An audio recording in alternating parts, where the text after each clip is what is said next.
Hi, my name is Megan McDonald. I'm Connor Mahoney.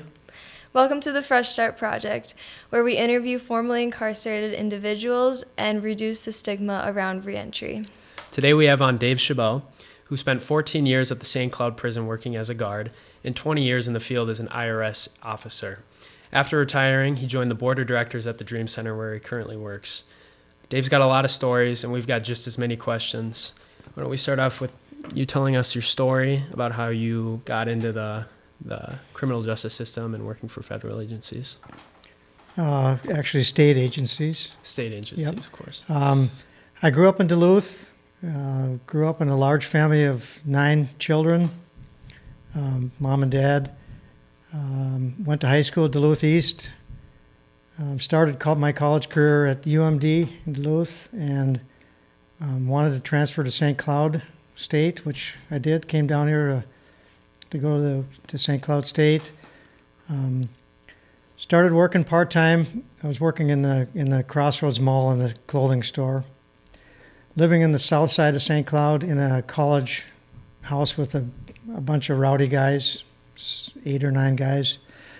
Several of the guys there worked at the prison part-time, and working at the mall, you don't make a whole lot of money. And a couple of the guys that were living in the house worked at the prison as guards part-time, and suggested that I go out there to work as a part-time officer because they were hiring and they pay fairly well compared to what I was making. So I thought I'd give it a shot and went out and interviewed for a job and got hired as a part-time corrections officer and started working there part-time, working in the guard towers, supervising recreational periods. And then when recreation time wasn't happening, I would be inside helping out with the food service time when they're feeding all the inmates during that time. Worked as a part-time guard for several years and was actually going a different route with my schooling. Was planning on being an attorney. I had taken the LSAT, and that was kind of my career path. The deeper I got into corrections, the more I really started enjoying that field, and ended up switching my major into criminal justice, and had an opportunity to take a full-time job at the prison, and I did. And this was at the St. Cloud Correctional Facility. It was called the St. Cloud Reformatory for Men at that time. It's now called the Minnesota Correctional Facility at St. Cloud. Started working full-time there. I worked for a couple more years as a guard, and then I had an opportunity to bid into a treatment program that is at the facility. It's a separate residence within the prison where a number of inmates that incarcerated there wanted to make some changes in their life and wanted to get into some treatment. So I worked there. It's a CD program and some behavioral mod stuff.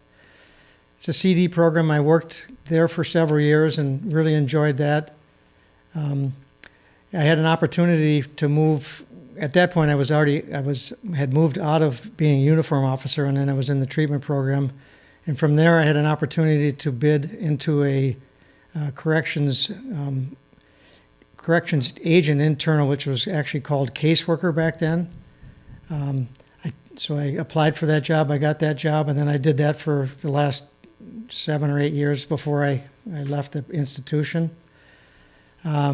Worked there, getting to know a caseload, dealing with all of the business with the clients while they're inside the facility, any medical business that they have, court business, up into the time that they're looking to transition to the streets, wherever they happen to come from, which would have been my first introduction to the Dream Center, which is something I'm guessing we'll be chatting about down the road. That was a resource that we used for guys that didn't have a place to live. And this would have, my first introduction to them would have been in the 93, 94, right in that time. He was just getting started. So I worked there, and then I took a brief leave of absence from the department and took care of some family business. A number of the guys that I work with at the facility had already transitioned out into the field and were no longer working in the prison. They were still working for corrections, but not inside the prison. They were out in the field.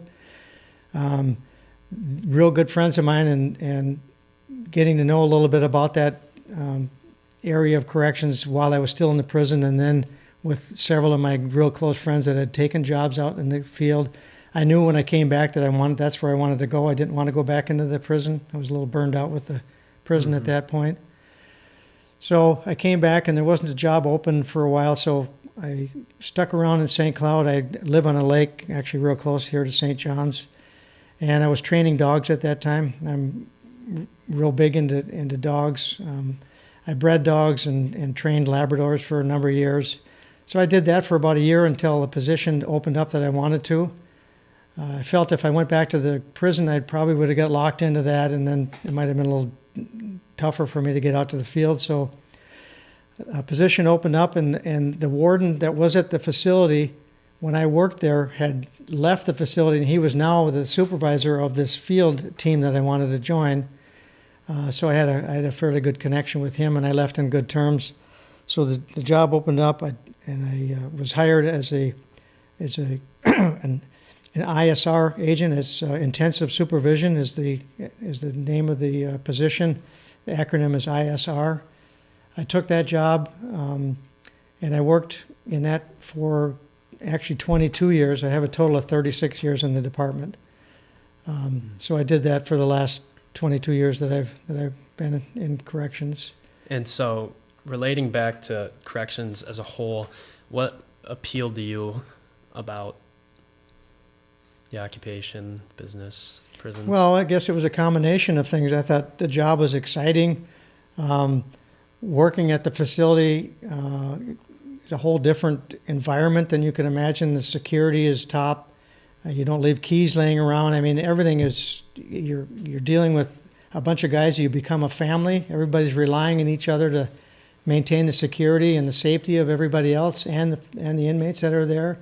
And you grow such a tight bond with everybody there. It felt like family, and it was really, such a good experience that it told me that was something that I had to continue. Is the environment in there true to what people believe, or are there a lot of stereotypes with the environments in prison, things that people think happen that really don't happen? Well, I think there's a lot of things you see in movies and TV shows about prison that's really glorified, and some of it is the same, but quite a bit of it is blown up and sensationalized, I guess would be a way to put it. Like what?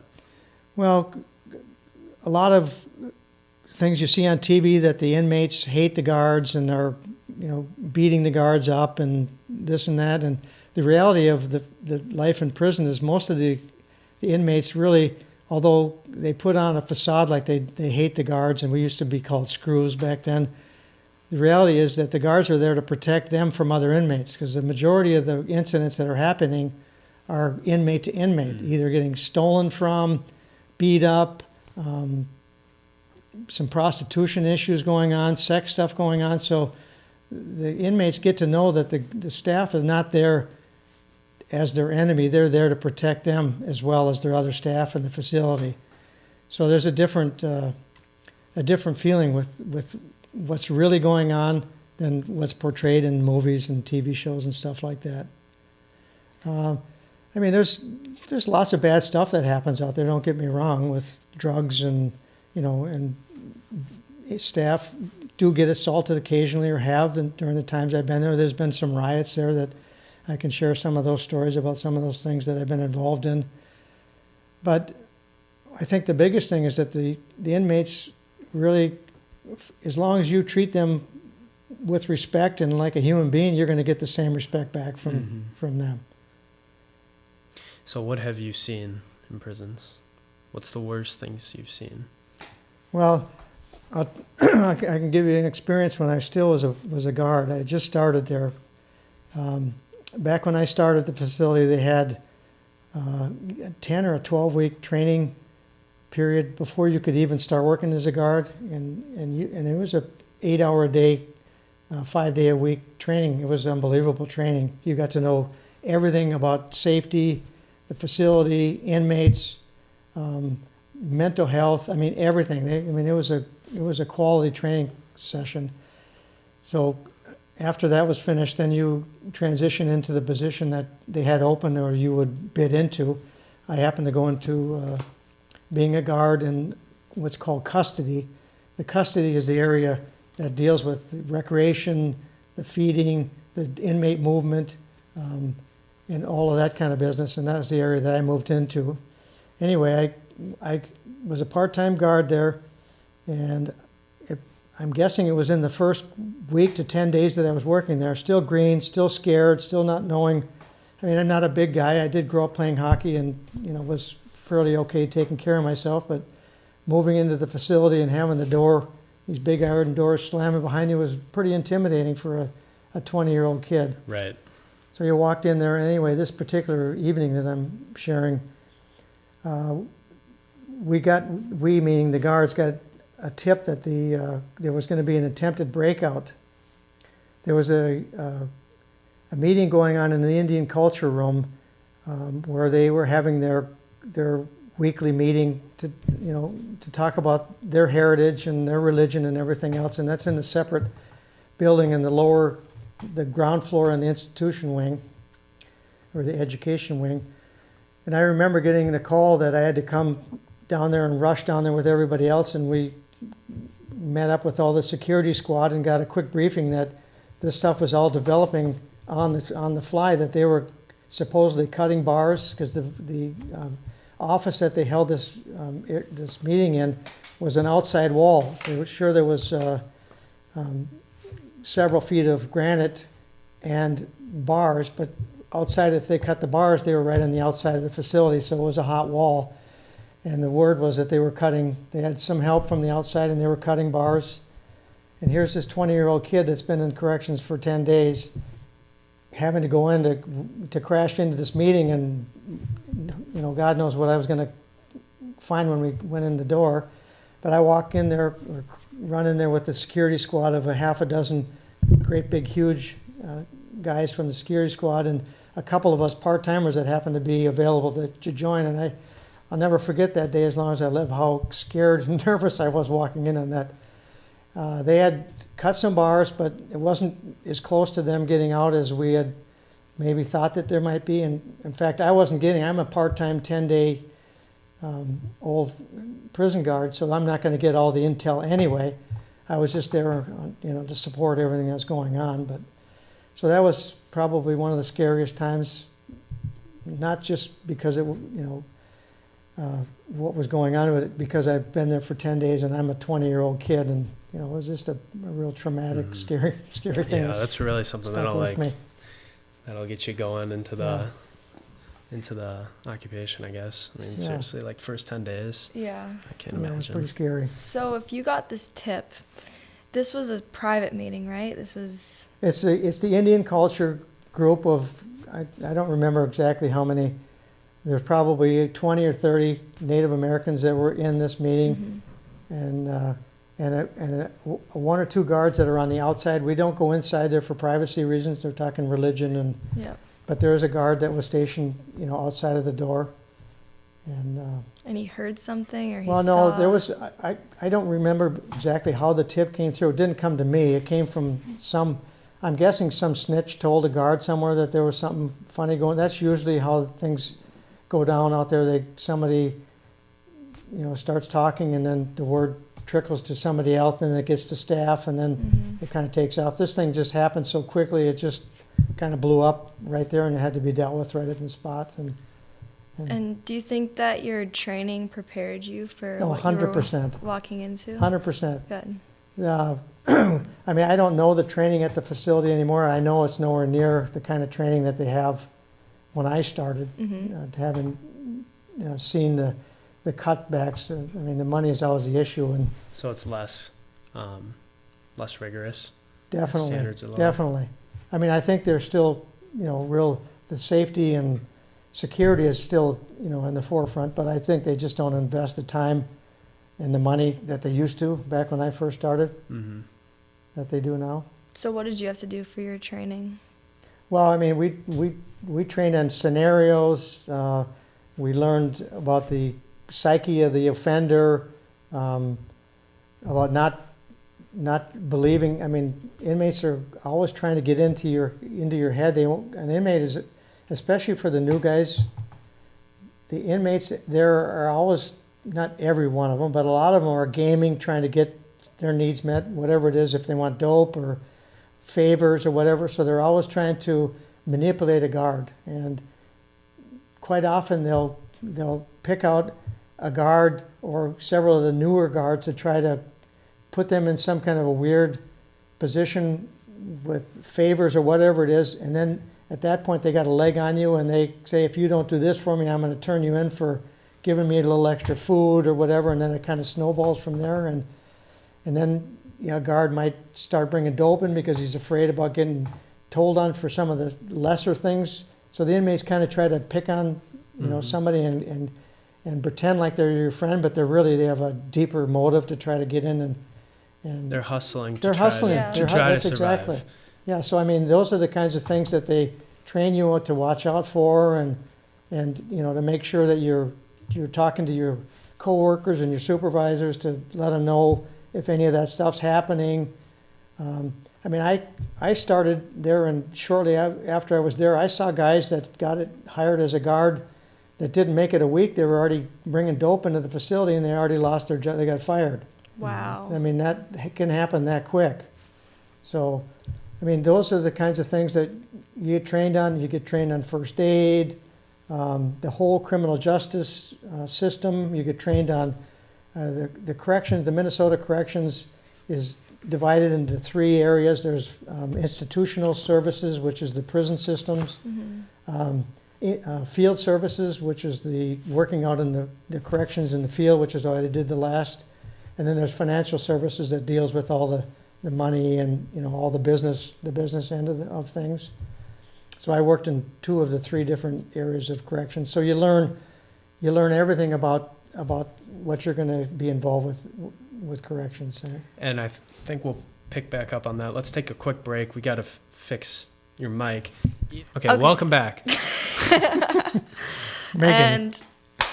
Okay, so back to what you're saying about financial cuts, right? In the prisons, you say that like nowadays the training isn't as good because there's been a lot of cutbacks. Mm-hmm. Did you notice any cutbacks when you were working in the field? And did that affect the inmates or the guards or the medical facilities? Well, I think there's always budget cuts, and it depends on the particular governor you got and the financial pickle that they have to deal with. It isn't just corrections; they're putting a budget together for every part of the state, and corrections is just one entity that has to be considered in the budget. And it seems there's always some type of a budget problem when it comes to the end of the year and they're negotiating for the new budget cycle. So yeah, to answer your question, I saw all kinds of problems, not necessarily problems, but cuts that came, in my opinion. And again, everything that we're talking about is my opinion. Mm-hmm. So you don't think that the solution is to defund the prison system? Absolutely not. No. And to Megan's question about things that I've noticed, when I first started at the prison back in the late 70s, early 80s, there was a full vocational program set up for the clients or the inmates at the time. A guy that was interested in getting a type of a trade could go in there and get a certification through the VOTEC vocational school for welding, baking, auto mechanics, auto body, printing, upholstery, welding. I probably said that already. All kinds of different vocational trades. They could go in, take the classes, and actually come out of the facility with a certificate. Along with the certificate, the state had guys that are in the field that help clients getting positions or jobs out in the community, in the areas that they're interested in or have a degree in. One by one, those programs all disappeared. Every one of them that was there when I first started disappeared. They all went away. What year do you think that was? I would guess would be like the mid-'80s. And again, And why do you think they got rid of those programs? Because it seems to me, and it's quite obvious, that that would be important to, the re-entry process, having those technical abilities or just being able to get a job right away, having those abilities. So why do you think they had I think it was I think it was money. I think it was all about the money. I think it was funding. I mean, there's studies, and other people in the department will tell you or will cite statistics that they felt that the recidivism rate maybe wasn't any different with having these programs versus not having these programs. Personally, I don't believe that. Having lived in this business for 36 years and dealing with inmates on the inside and then another 22 years with them on the outside, I have a pretty good feeling about what works and what doesn't work. And I think it was a mistake getting rid of all of them, to be honest with you. And there's still jobs at the prison, but they don't come out with certificates. There's a couple of programs that you can still get certificates with, but not vocational certificates that that come with a specific program like welding or auto mechanics or something like that. So has the re-entry process gotten better or worse, in your opinion, since the 80s? Since the 80s, Well, since you started? I think it's considerably worse. That's again my opinion. I think that the money is the big issue with all of the programs. And I mean, the State Department of Corrections only has so many dollars to work with, and with the ever increasing amount of inmates going to jail and building new prisons. I mean, they've built several new prisons since I've started back, with my career, and they keep filling up. And in order to pay for all of that, something's got to give. And I think that's pretty much how a lot of those things got cut. Do you think they're overloaded or there's too high of a capacity in prisons? Well, I think the prisons are jam-packed. They have been. I mean, the facility from the day I started there has been at capacity or nearly at capacity every day that I worked there. When I started there, the capacity was I believe it was the high 500s. And now I think with the addition of some new housing facilities inside, and I think it's grown to like 700 or 800. I think, I'm not exactly sure the number, but it's several hundred more just at the St. Cloud facility. And they've built some new prisons, a new medium facility. They built the new maximum facility down in Oak Park Heights since I've worked there, and they've expanded the facilities just to house all the inmates that are coming into the system.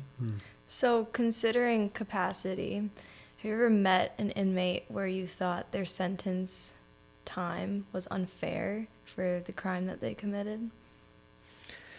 Well, you ask an inmate, every one of them will tell you that their sentence was unfair. Right. But to your opinion? I don't know. I don't know. I would say maybe some are treated a little differently in the court system. But I don't know that I would say that any of them got something that they didn't deserve. I guess I couldn't say that. Right.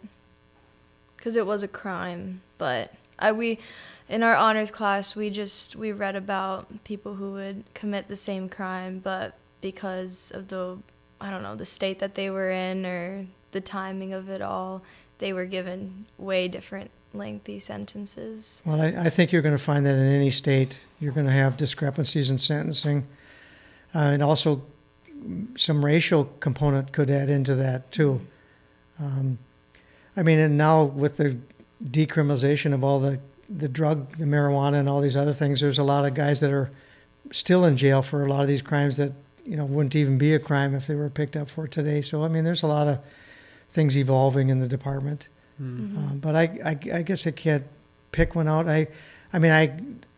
You get pretty intimate working in the prison for as many years as I did, and then working even more closely in the treatment facility for several years to know somebody inside out. You get pretty close contact knowing about their families and their history and everything else. So, there's plenty of guys I felt sorry for.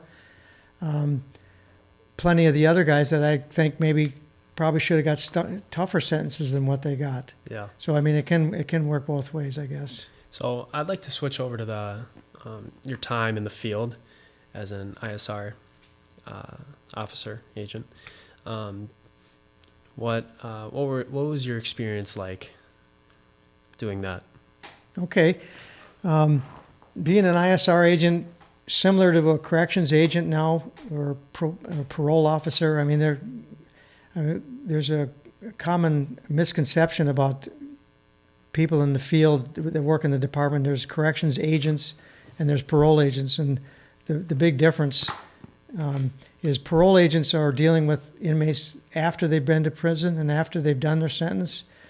Corrections agents or probation officers are dealing with inmates that got a sentence in the state but did not go to prison. They're doing their sentence in the community, and as long as they follow the conditions of their probation, they'll maintain that, and then eventually will expire their probation and will never be on parole, which is what I handled. When I took the job, I was an ISR agent, which is a type of a parole agent. It's more of a specialized unit dealing with the higher risk offenders in the facility, or excuse me, in the field, the sex offenders, the drug dealers, and we also dealt with a group of men and women that went to the boot camp in Minnesota, which I believe is the only operating boot camp in the country. I think that's still the case, and because being an ISR agent, we had an office, but we weren't in the office. Like a probation officer or corrections agent quite often does the majority of their work in their office. The clients will come to them and see them. My business or my career as an ISR agent, we're in the field. We're seeing the clients in the field, in their residence, at the job site, in their treatment, when they're going to their AA or NA meeting or their sex offender treatment. We're seeing them, day to day when they're out doing their business, following their conditions of parole. So it's kind of like having a caseload like I did when I was a caseworker or case manager in the prison. You're just doing the same kinds of stuff with them while they're on the outside. And sorry. Go ahead. Okay.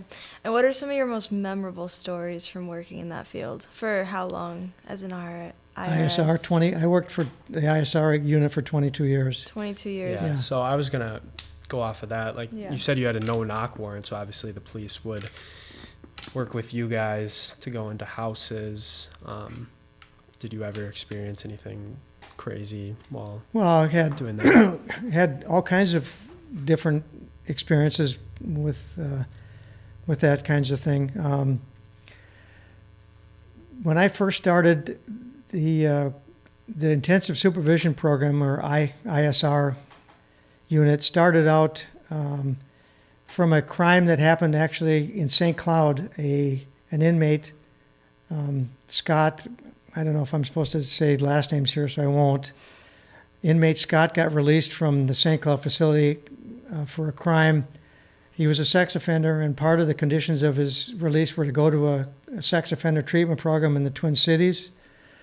At that point, inmates getting out of prison could get out and find their own ride to home or treatment wherever they were going. They just had to report to wherever they were designated to be. That's all different now. But back then, this particular client, Scott, got out of prison. He was supposed to report to the treatment program. He did not report there. He ended up ultimately going to St. Cloud, kidnapping a gal in St. Cloud, murdered and raped her in St. Cloud. And I think that was the crime that was the beginning of the intensive supervision program. The legislature appropriated the money. They put together this program of a little more specialized parole officers to be keeping an eye on the more dangerous inmates getting out, or the ones that they were more worried about in the community. So that's where this unit evolved from. And when I started, it was a fairly new program. There was an office of agents up in the range, a group down in the Twin Cities, and then a group of about 6 of us in the St. Cloud area. Since I started, it's grown. I'm guessing there's close to 75 agents now, maybe 100. I don't know exactly because I've been out for a while. In pockets all over the state. Alexandria has a group of agents. St. Cloud obviously has 2 different groups of agents. Bemidji, Grand Rapids, they're in pockets all over the state to cover the whole state. When I started, there was such a limited group, and the inmates that were coming out were just getting designated intensive supervision. I mean, you could come out regular parole, or if you had a serious enough crime or history, you would get put into the ISR program, and you'd come out being supervised by one of us. Excuse me. So when I started, there wasn't a whole lot of offenders, so it didn't need a bunch of agents. Well, as the inmates started committing more crimes and more serious crimes, the amount of people that needed to be put on intensive parole grew, so they had to in turn hire more agents. We weren't allowed to technically supervise more than, I forgot if it was 20 inmates per agent, but we did team supervision, so we in a team of 4 or 5, we'd have roughly 100 or 125 clients that we're supervising. But back to where we were going with the stories, I used to have to travel a pretty big area, and we didn't work in offices. Our car was basically our office. I would, at the beginnings, I would be covering a territory from St. Cloud all the way down through Buffalo, Monticello, all the way up to Fergus Falls, across to Brainerd. I mean, we covered a huge area. Well, there was our team of 4 guys or 5 guys were covering that. But there at that time, that was the early stages of the program, and there was only maybe 20 guys that were on the program at that point. They just happened to live in all 5 corners of our area, and we had to see them by statute. We needed to see them so many times a week by statute. We had to see them. We couldn't just not. I mean, it was statutory program. So. And you mentioned that you dealt with high-profile criminals. Well, if you were on ISR, you were deemed to be this most serious criminal that are being released from the facilities. I mean, I remember getting a call. I was somewhere in the St. Clair area that there was one of the guys that we supervised, a guy by the name of Mark, had kidnapped a family down towards the metro, and it was happened on a weekend. I'm on call, so it was my responsibility to report there. I remember driving down Highway 10, 110 miles an hour to get to this situation. I'm pretty nervous again. The guy had a gun. He had the family there in a house. Get down there, met up with the sheriffs that were already there, and quite often when in these situations, if it's one of our guys that are involved in whatever situation, they need us there to ID the person, especially if it's a situation where there may be 5 or 6 guys there. They need to know which one of them is the offender, and that's quite often why we're there to help not only secure the situation, take the person into custody, but also identify the one.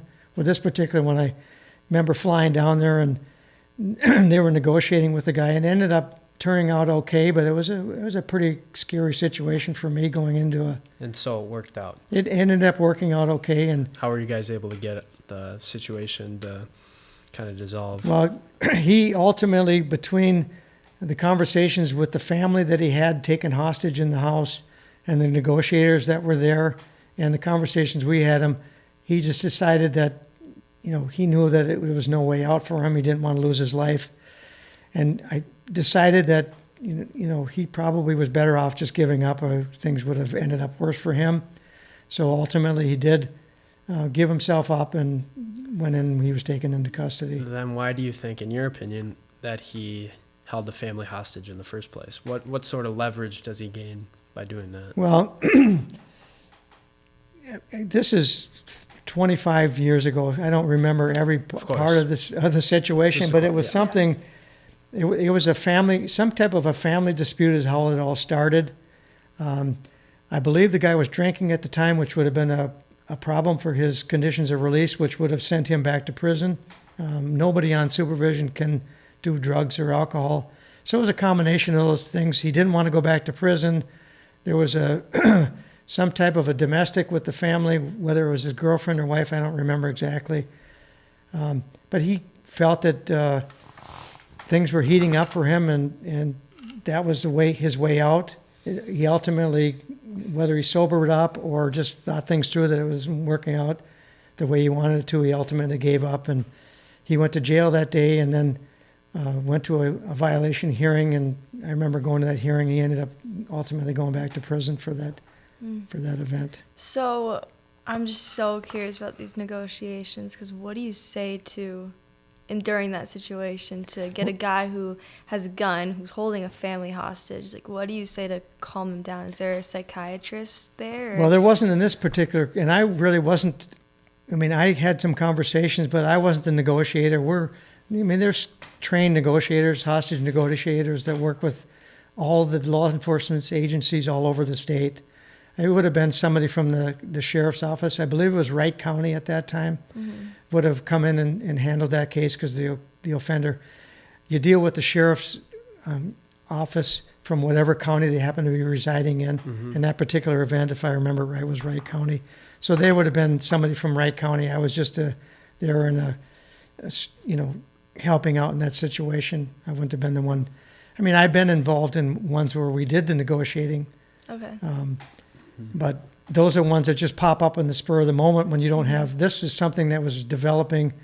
Law enforcement was, notified and were there at the time, and they were even before I got there. Some of the things that pop up in the field, you'll walk in on a meth lab, or drugs going on, or an underage girl that's at a sex offender's house. Those kinds of things pop up. You walk in and you just have to deal with it right there on the spot. Right. Those are the kinds of situations where I was involved, or any one of my team members or other agents in the state would be involved, ultimately right on the spot, because you have to deal with those things right now. You can't wait. Sometimes there could be somebody's life in danger, or your life in danger, or a family member or friend. So just those things are just evolving, and you deal with them right there on the spot. Yep. Would you like to share one of those stories where you had to act right away? Well, I have several of them, obviously, in 22 years. Yeah, of course. One of the situations I remember, I was out doing some work with a team member, a fellow agent. We were doing checks, and after 10 o'clock at night, doing resident checks. Okay, quite often all the guys coming out on intensive parole are coming out not only to specific conditions of their parole, but most of them come out with an electronic bracelet on their leg. I remember this one particular situation. We were in South St. Cloud, down close to the house that I lived in when I was in college. An offender, we went to visit. We went to do a breathalyzer check on the guy. My partner and I were there. He didn't want to do a breath check. He didn't want to do a urine test. He hemmed and hawed, and that's quite typical what they'll do if they're using. They don't want to give you a urine sample because they know they're dirty, so they pretend like they can't go, or they just went, or make up some story. Anyway, we were waiting for him to drink some for a UA. We gave him a breathalyzer, and it showed some numbers, which means he had consumed some alcohol, which he knew was a problem. He ended up busting out of the room, flew out of the apartment while we're standing there. He's out in the wind. I remember running out the back door after him because, they're our responsibility. It had snowed that day, and there was probably a foot of snow in the backyard. I remember I didn't even have boots on. I remember running through the snow, and there's over a foot, maybe a foot and a half of snow in the backyard. And yeah, we've been there. And I'm taking off after this guy, and he's considerably younger and in better shape. And my partner and I just decided, better off, we'll just go and we'll come back and call law enforcement. And we did, and law enforcement shows up, and we're kind of discussing the situation. Excuse me. And then all of a sudden, we get a call on our phone while we're standing outside the residence from the monitoring company that monitors the electronic bracelet, that he's back in range. Yeah. So here's this guy. He left there with, I don't believe he even had shoes on or a jacket, and it's 10 degrees below zero. Jeez. So all of a sudden, we get a call from the monitoring company that so-and-so is back in range, which means he's in the house. He's back in the house, and this was a house, Oh, jeez. South St. Cloud, that was divided into about 4 different apartments. He was in the upstairs. So now, the hairs on the back of our neck stand. This guy's back. He's a dangerous guy. He's back in the house. Now, we have to find this guy now. So we go back in and right up to his house, into his apartment. He's nobody in the apartment. We had law enforcement there that we don't carry guns. We have mace and bulletproof vests and other security devices, but the law enforcement have the guns. We don't carry guns. Anyway, he's in range. We're in contact with the supervising company for the bracelet that to let us know if he takes off, and he's in the house. So now it comes to a search of the whole house. I remember walking down into the basement of the house with my partner and there was a local St. Cloud cop that was there with us that day, and I remember going in with our flashlights, looking at the room, and there was no lights on down there. The lights were, it was an old kind of a ranch shacked house, and either he broke the lights, I don't remember how that all went, or they didn't work. And so we're going room to room with our flashlights. And I remember walking up to this one closet, it was a closet. It had bifold doors on it. And I'm flashing my flashlight, and I saw the door just move a little bit. And there's, this is inside. There's no wind. So I saw the door move, and I knew right then that that's where he was in that door.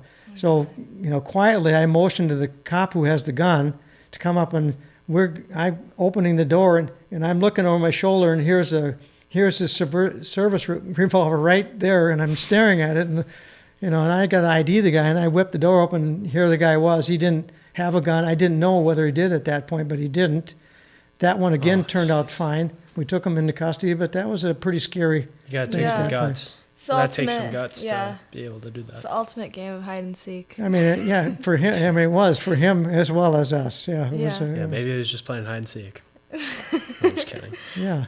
I mean, all kinds of. I remember in the field working a case where we had a female offender. We supervised some females too. That the females were the female drug offenders that went to this boot camp. There's a men boot camp and a female boot camp. She was living in St. Cloud, and she worked as a housekeeper for an old rundown hotel that's not even there on Highway 10 anymore. She was the housekeeper. I remember she was on our list. It was a weekend. I was working with a partner, and we see our clients at work, and we had to find out and verify that she was at work. I remember going to the place where she was working to verify she was there. I walked into the office, and no, she's not working today. But she's here, she said. The supervisor said, she's in room so-and-so. So we walked down to the room and bust the door down to get in because she's on supervision and she's not working, so she's in violation of her parole and she's going to be going into custody. We walk into a prostitution setup. There was cameras set up. She was running tricks out of the hotel room. She had video equipment in there. There happened to be a John in there working, with her. We didn't have law enforcement. He ended up taking off out of there, but she was a prostitute running a prostitution ring out of this hotel. A pretty interesting afternoon. Wow. So, I mean, obviously you've dealt with all walks of life, all types or levels of offenders, and what fascinates me is the psychology behind it, like why people do what they do, what motivates people to do this, what forces people to do this, you know what I mean? What, in your opinion, is the biggest root cause of, people going to prison? Well, that's a big question. Well, I'll give you my philosophy on how a lot of this happens, and it's something that I dealt with my entire career in the facility and out in the field. A lot of the clients that I deal with come from broken families. Probably a large majority come from single family, broken family, abusive family, and it becomes a cycle. I mean, a lot of the offenders that we deal with in prison and out in the field grew up in a family or in a situation where their parents were drug addicts, criminals, in and out of prison, domestic situations, alcoholics, all kinds of things that they grew up as little kids seeing, and it becomes their normal. You know, to me and you, it might seem crazy, and it quite often it did when I see them. But if you turn and look at it from their standpoint, that's what they grew up. That's what they know. That's their normal. Mm-hmm. Going to jail, that's just a 6 month or a couple of years out of there. That's just a speed bump. It's just their normal. It seems so hard to grasp to people in society that is their normal, but that's what they know. So that's where the cycle started. It starts with how they were raised, whether it's single family or alcoholics or drug addict. So how can we fix that? Not necessarily fix, because obviously that's a tall ask, but how can we improve that situation? Broken families or lack of education or unstable households, whatever that may be. Well, again, another big question. There's so many things I think that could maybe change. I mean, you're never going to change everybody. You're never going to cure everybody. There's plenty of clients that have mental health. In fact, I think somewhere when I was supervising in the field, we had roughly, and I could be plus or minus on this, 60% of our clientele had some type of mental health diagnosis. So, and some of them are so severe, there's just not enough help, in society to help them out. There's just no help. It's just to manage them. Treating with medication or doing the best you can with those type of clients. So you're never going to be able to cure or save everybody. I think what needs to happen is you need to focus in on the ones that have the best opportunity for change. You can't cure, like I said, everybody. So you zero in on the ones that you think maybe have the best potential, and you start working with them. And that has to begin at it when kids or people in society are at the grade school level. I mean, you have to start working on parenting, identifying situations. I mean, being intimately involved with clients in the facility and then 22 years in the field, you kind of get a handle for guys. Just let's take an example, walking to the mall or anywhere around, seeing how somebody's interacting or how they're acting in a bar or in a restaurant or anything. You can already, being a professional, see that how they're interacting with their family or just with whatever. I can say that a reasonable chance that this particular person is heading down a path that could lead to going to prison. So what are some key characteristics that just notice? Acting out and disrespect, treating their parents with disrespect, seeing their parents disrespect them back. I mean, there's just all kinds of those things that, I see. And I said, if this kid had a little better opportunity growing up, maybe he wouldn't have ended up in prison. So it's those kinds of things that I think need to be looked at a different point. I mean, everybody's hands are tied. There's only so many hours in the day for educators, for mental health people, for all the educators, for treatment people, for corrections people, for all of us. There's only so many hours in the day, and everybody is doing the best they can, but there's just too many missed opportunities because we're not all working together. Everybody's doing a little bit here, a little bit there, but if we could have a coordinated effort through parenting, education, social workers, mental health facilitators, medical staff. I mean, if there was some centralized and I know that there's confidentiality issues with all of this stuff. I get all that, but there's got to be a way to work through some of the barriers with some of these things that can be identified when somebody, either through the family or through the kid itself, that is saying that this particular person, whether it's family issues or the kid or the mental health, is already starting to head down that path to becoming an inmate when they're still, a juvenile or even younger. Mm-hmm. So you're talking a lot about kids and considering what you said earlier about the cycle starts with parenting. To your knowledge, are there any programs out there that are trying to reduce those kids growing up in that household and going to prison? Like, is there education programs out Well, there? I think there kids? are some. There are some, but again, it always comes down to money. A lot of the families don't have insurance, can't afford to send people or send their kids to a lot of these places that there may be some opportunities for them. So I think quite often it comes down to money.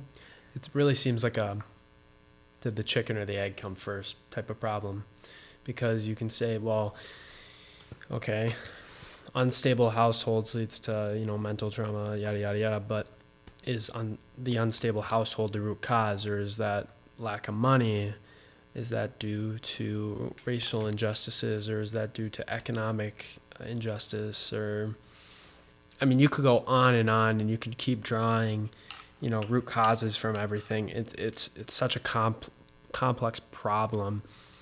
Again, you've experienced this more than we have, so you probably have a more developed opinion on it again. But yeah. Well, I could cite working at the prison before, many years before my ISR, supervising or seeing an inmate that's there, supervising him, and then he comes out, and now I'm in the field and I'm supervising that same person that I remember in the institution. Now I get seeing them at their residence, and I can tell you many times that being in the business in the field for 22 years, seeing that individual get married, have kids, seeing those kids grow up, actually from babies to now they're adults, and seeing how they grow up, and being able to identify them myself. I know I'm not 100% right, but being able to say that this kid's going to go to jail, I just already know that I can see the way things are going, even when they're just still a juvenile. And that's kind of my point earlier, that there are indicators that a lot of these kids are heading down a path. They're quite a good chance that they are going to end up in a facility. Mm-hmm. And I saw it firsthand. I mean, I can tell you numerous accounts when I supervise, a dad or a brother, and you deal with, the rest of the family, and you say, it's just a matter of time. I'm going to be supervising this guy's son. And it bears fruit and happens. Do you think this problem occurs more frequently with families that have had people go to jail, or can it happen just as often with quote-unquote normal families? Well, I think it can happen with anyone, and the biggest case to be made for that is when the meth lab started to be big, and when they were manufacturing methamphetamine in the United States. Went from being brought up mostly from Mexico to the people in our country figuring out how to make meth from Sudafed and all the other nasty ingredients. So that it turned a lot of really normal people, and normal is kind of a loose term, pretty loose term, but I mean people that wouldn't be identified normally as somebody that's been in and out of prison their whole life. Maybe a lot of professionals got hooked on meth. Okay, and to my point, that the meth is what changed a lot of those, that kind of broke the norm of people going to prison. I mean, the meth thing just really changed the whole dynamic of people going to jail. I mean, I supervised doctors. Why is that? Because they got hooked on meth. That's crazy. And never been to jail, never been to trouble in their life. Mm-hmm. Get hooked on meth, with all the meth blow up and. So you're saying meth was an intervention that could completely derail somebody's life, whereas these other drugs that were more frequent before meth, they were more found earlier in life, and people got hooked over time and stuff. Is that what you're saying? But different. I mean, a lot of the offenders use drugs, cocaine, speed, heroin, whatever it is, because it's always been readily available and maybe not so addictive like meth. I mean, my point of not categorizing everybody as being from a broken family, the meth thing changed that. So you see a lot of non-typical people going to prison because of the meth, like the doctors. I supervised a guy down in Sherburne County that was an attorney, a professional attorney for 30 years, a millionaire. I mean, got hooked on meth and ended up losing everything. His family, everything, went to prison. And I mean, so that's, the non-typical offenders that can end up in the system because of meth. So there are, but the majority of the offenders coming in are, stereotypical broken family, mental health issues, abusive families, so, by and large, that's where most of them come from. But there are exceptions like what I just described with the meth. Yep. Did you see more inmates who were on drugs or who had mental health issues? Well, I would say more with drugs, but plenty of the mental health people are doing drugs too. So that kind of skews that category. Mental health is a terrible thing. During my career, all the mental health state facilities all went away, again, for funding reasons. They all disappeared. All the state hospitals all over the state all went away. And there's still a few, a few smaller facilities that deal with some of the stuff, especially with the sex offenders. But, the Moose Lake and the Brainerd and all the mental health facilities are gone. So all those guys that are dealing with mental health issues have had some mental health and some criminal background, have just now become law enforcement issues. There's no place to house them. They're not capable of taking care of themselves. They're from a broken family. They're on their own, wandering around, don't have money for medication, so they're, doing the best they can. They are having mental health episodes. They go out to commit a crime because they don't have a place to live, or they can't take care of themselves. They can't eat. So they go out and commit a crime. Maybe a lot of them, as silly as this sounds, want to go back to prison. I can tell you a number of guys that I know committed a crime because they wanted to go back to prison because they could get 3 meals a day. I mean, it's sad, but I saw that happen many times. Wow. Yeah. That is another, in a bad way, fascinating thing to me. How the lengths that people will go to in order to survive. They'll commit crimes, for example, they'll steal food so that they can eat. Or like you said, they'll go to jail so that they can eat. And there's another problem, with hunger and stuff. Well, I mean, supervising guys when I was in the field, we had guys that smoked dope or drank because they purposely wanted to go back. They had such a miserable experience in the community, living in a shelter, or we mentioned earlier the Dream Center, wonderful facility, but they can only be there so long, and then they'll have to transition to something else. But guys will violate the conditions of their parole because they want to go back and because they got nowhere to go. It's a sad situation, but I've seen it time and time again. So back to what you're saying with those programs that were put in place that ended in the 80s, where they helped people with the reentry process. Do you think and I can never pronounce this word, but the recidivism. That's a mouthful. Yeah, it's okay. Recidivism. Has that increased since those programs have gone away? People not having the skills to survive on their own, so they think, hey, I have to go back to prison. I think a lot of professionals will tell you that it hasn't changed over time. I personally don't agree with that. I think it's had a big impact on recidivism. And the numbers can be looked at different ways about recidivism, whether they go back on a technical violation because they violated the conditions of their parole, or where they actually went back because they committed a new crime. Mm-hmm. So the numbers can be skewed based on, if you're looking at somebody, how many offenders went back to prison for a new crime versus how many went back because they broke the rules of their probation or parole and went back to prison. Those numbers are vastly different. A lot of guys, violated the conditions of release, so they go back, but they're not technically considered in this recidivism number because they're not committing, a new crime. They're just not following the rules, so they go back. Mm-hmm. So if you get what I'm saying, there's two different ways to look at that percentage. Yeah. So, in your opinion, sorry, let me rephrase this. So in your opinion, prison systems don't have access to proper mental health programs, yet you also say that the medical system in prisons is top shelf. I was going to ask this. Very interested, because we've heard and read about so many mixed opinions.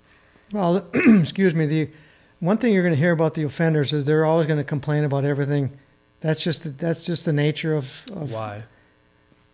Most of them have a chip on the shoulder, think that they were wronged, whether they think that they got a bad sentence or some of the things you said earlier, that so-and-so got this and I got this as a sentence, and are feeling wronged by their family, the system, the justice system, whatever it is. They're always, kind of have a chip on their shoulder, and it actually goes back to, the early childhood of getting a chip on their shoulder, how they're treated in their family. So I think it's something it's an ongoing thing it's a learned behavior, in my opinion. So, they get involved with the system. So they're going to complain about the food. They complain that they're getting mistreated. They don't get enough recreation time. That's just a fairly common thing. I don't see it that way. I think the medical field in the prison system, in the corrections period, is really pretty good. There's a full health and dental facility, and I don't obviously only worked at one prison. I had experience in most all of the prisons, trained in all of them, and worked in all of them, for short periods of time. But primarily was in St. Cloud, and I'll tell you, the St. Cloud Health Services Department was top shelf. I mean, they had great doctors, they had great dentists working there.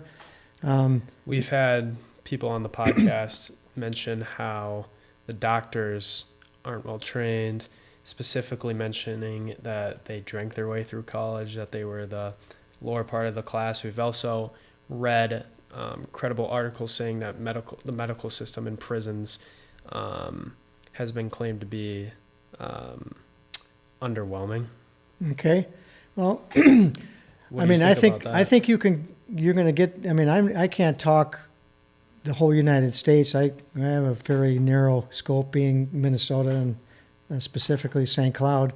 I didn't see that. I didn't experience that in St. Cloud at all. I thought they had a great health services. Some of the people that have some chronic diseases maybe aren't going to get funding for some type of surgeries that are elective surgeries, or some of those things that maybe could be just managed until they get out and can be taken care of, through their own health insurance. So, I'm not going to say that they don't get carte blanche to get everything taken care of, like a tattoo removed, or, they're not, it's not, and that's what the inmates, a lot of them are complaining about. They don't get, they're not getting gold fillings, or, but by and large, I think that the health services and the dental services and the psychiatric services, all was great. I know guys that worked in every one of the areas. I know the doctors, the nurses, the psychiatrists, psychologists. I knew all of them, and I think that they were all great. Right. To your knowledge, do you know how many inmates those doctors, dentists, and psychiatrists were seeing a day? Maybe it was, again, going back to capacity. Well, I think that's a good point. That's a valid point. I think that they maybe aren't seen timely enough in the inmate's opinion, and some of that has to go with there's only 8 hours in a day that the doctors are there, and there's only so many people, and if there's a traumatic issue that happens, they're going to get prioritized. And if there's an incident, somebody is hanging or severely injured at the facility, that's obviously going to take priority, and all the rest of them will get pushed, triaged to the back. So that's going to happen. I was going to mention that, in my opinion, the perceived problem was lack of interpersonal relationships. People mention how they're just kind of, given this, they walk in, they have this perceived severe problem, and they're given a bottle of pills and then see you in 6 months. That's what we've read. So I think, like Megan said, maybe it has to do with not lack of education or just lack of quality. Maybe it has to do with overcapacity in the prisons. I think that's probably the biggest problem. There's just not enough.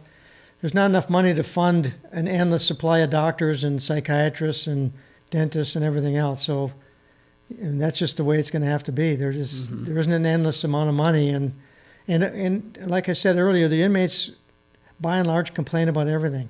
You have to take a lot of their complaints with a grain of salt. Is there some valid complaints? Absolutely. I saw some. Sure there was. But by and large, I think the majority of the issues are done professionally, and they do the best they can with what they have to work with. Do you think that mental health facilities are prioritized in prison, or is it more general health? Oh, general health for sure. General. Yep. Do you think that mental health should be prioritized? Well, I think mental health is a huge problem. I told you that the percentages of what we dealt with in the streets, and it has to be close to the same with, and a lot of people are there with undiagnosed mental health issue. And I mean, there's all kinds of them I know that come out of the prison that weren't diagnosed until we saw them when I was in the field. They had just the same issue when they were in the facility, or even before they went to the facility, just were undiagnosed. So, the numbers in the field, I think, are bigger because they come out and, a lot of the supervision, mental health is something that can be put into their conditions of release. They have to follow the rules of mental health. If there's a need, or we see some guy that we think has got some mental health issues, they're going to be obligated to see a therapist or a psychologist. And again, it's the time, and it snowballs to the streets as well. I mean, you can wait a year to see a mental health provider. That's how backed up they are. So it's, again, the funding and the lack of trained professionals to deal with the amount of people that need mental health. I mentioned earlier about all the facilities drying up. I mean, I have some opinion about how a lot of this can be taken care of, or quite often a good majority of them are dealing with it. And I mentioned earlier, and part of our coming together was from the Dream Center that we discussed earlier, which is I had first exposure in the Dream Center for this podcast. Is a center that started out in the 90s by a pastor, Michael Laidlaw. It was a guy that had some hard times himself, came out, wanted to help offenders that didn't have a place to go, opened the Dream Center as a drop-in center, men and women. I mean, I remember going in there to begin with when this place first opened up. That place alone was a scary place to go in. There was men and women housed there, alcoholics, drug addicts, people that just were off, that had nowhere to go, that knew that he'd take them in and give them a place to live or sleep for the night. Go in there, and some of the clients that we were supervising didn't have a place to go, so he'd put them up. So we'd go visit people, and I remember walking into the place, men and women, prostitution going on at up in the upstairs. I mean, it was a pretty scary place. He's just developing the place. I mean, that particular facility has changed substantially, 500% since we first met him at that point. And what year was that?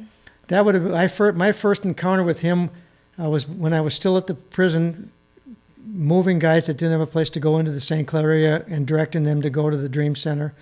Then I come out as an agent in the field. He's just getting going in the 90s, 93, 94, 95, right in there, as the drop-in center. And he started a relationship with us in the department. I saw the benefit of the Dream Center in St. Cloud, hated by the community, hated by the neighborhood.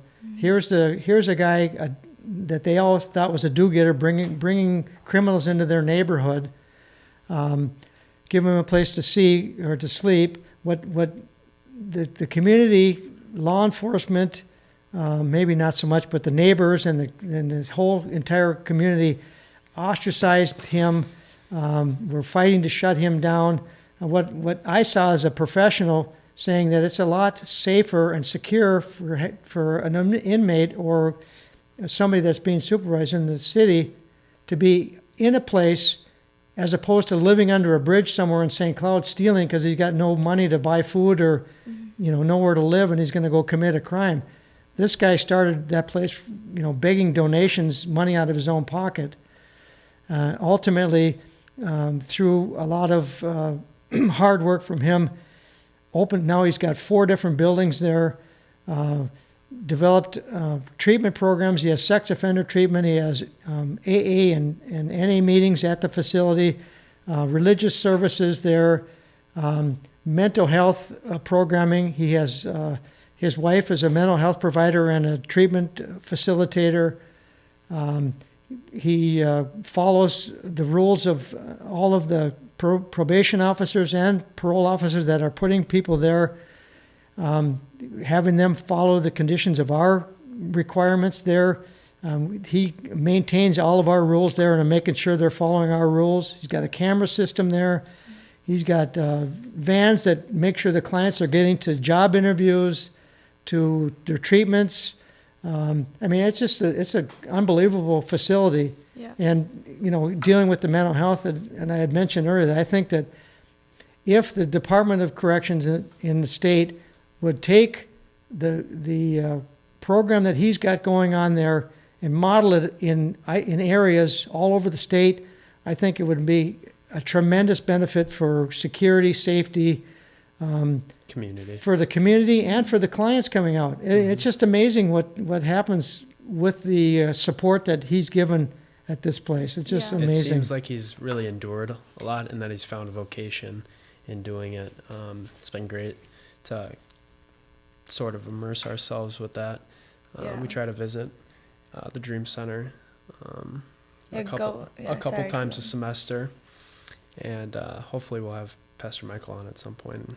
Oh, he's a great guy. We definitely should. He inspired us to start this podcast, because when we went to the Dream Center, I personally felt very comfortable there. There's just something about the atmosphere, about just the building that we were in. It's just cozy. It's cozy, but also there's a vibe. Like, I felt safe, and the whole point of this podcast is Pastor Michael was saying he had issues with finding a location because there was no neighborhoods that wanted a halfway house next to their neighborhood. Mm-hmm. And from your perspective, do you think you could say that it feels safe, that the Dream Center is not a scary place, that these are just people that had a hiccup in their life and they're on the right track? They're not dangerous people? Well, excuse me, a lot of them are. I mean, Right. There's still people there that have a history, and there's guys there that are going to go back to prison. Mm-hmm. And there's a certain number of guys that are going to be in and out of prison their whole life, more because of their mental health than anything else.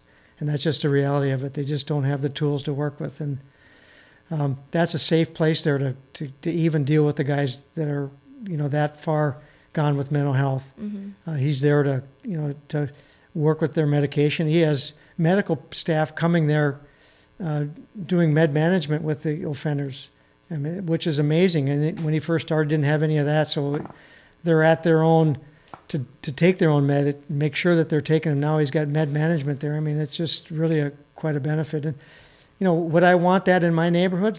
I'd be lying if I said I wanted that right next to my house. Right. I mean, that's just human nature. I would rather it was over there. I do think it's a terrific benefit, and I'm glad he's here and working with him for the 20-some years that I worked with him. That was the best resource we had in the St. Cloud area by far. Yeah. And I remember when you guys first started coming out there, I was, going in there every day, supervising guys, and I remember him telling me that he's developed a relationship with St. John's and some of the teachers out here, and they started sending, one or two there, and then it became a bigger group, and now it's an ongoing thing, and I think it's been a really good thing, good experience for you guys to meet the clientele and get intimate with them and seeing how that place runs as well. I guess a good way to put it, it's progressive, It's not just static. It's not just a halfway house. It's a progressive area for people to re-enter society. And it's a good source for us because, visiting and talking to Pastor Michael and talking to the people in there, Like, and now we have this podcast, and it's just really cool. It is cool. Yeah. It's really cool, and it isn't just a drop-in center. I mean, it's a place you go in and they're going in there because they want to be there. Mm-hmm. They're going in there because there's opportunities for them. Mm-hmm. I mean, they can get jobs out of there. We help clients get jobs. He knows all the employers in St. Cloud that hire. I mean, a lot of employers won't hire felons. He knows all of them that will.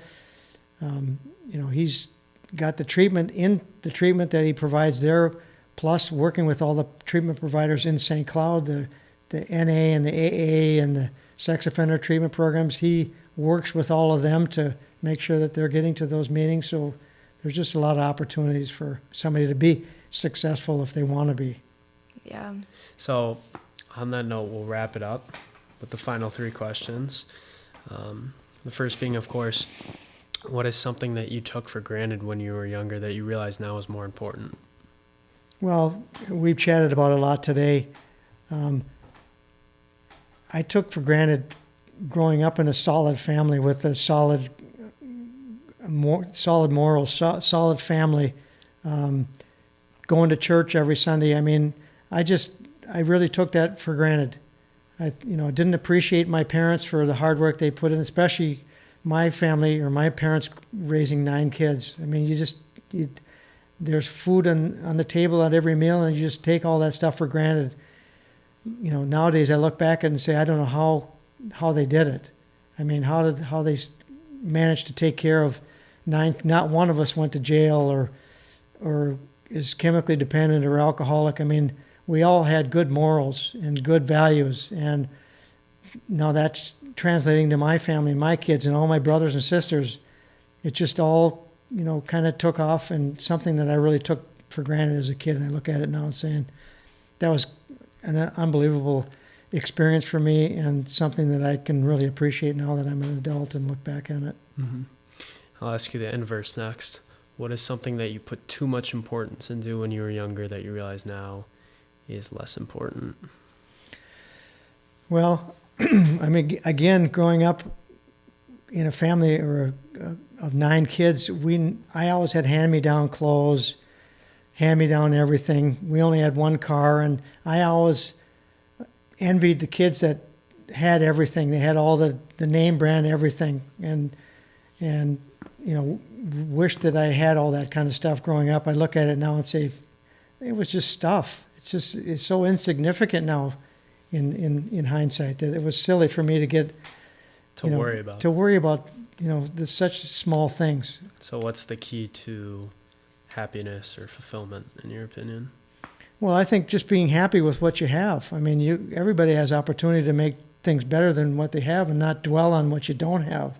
Just build on the positives that you do have, I think, and grow from there. Mm-hmm.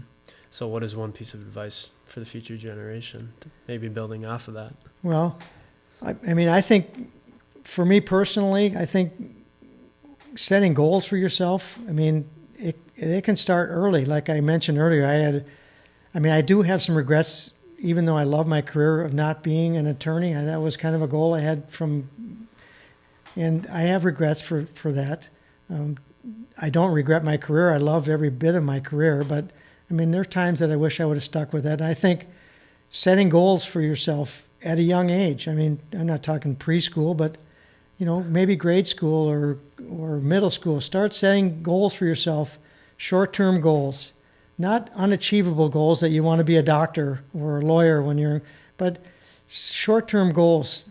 Set them and stick to them and revisit those. Midterm goals and long-term goals. Set all 3 of those and follow through with them.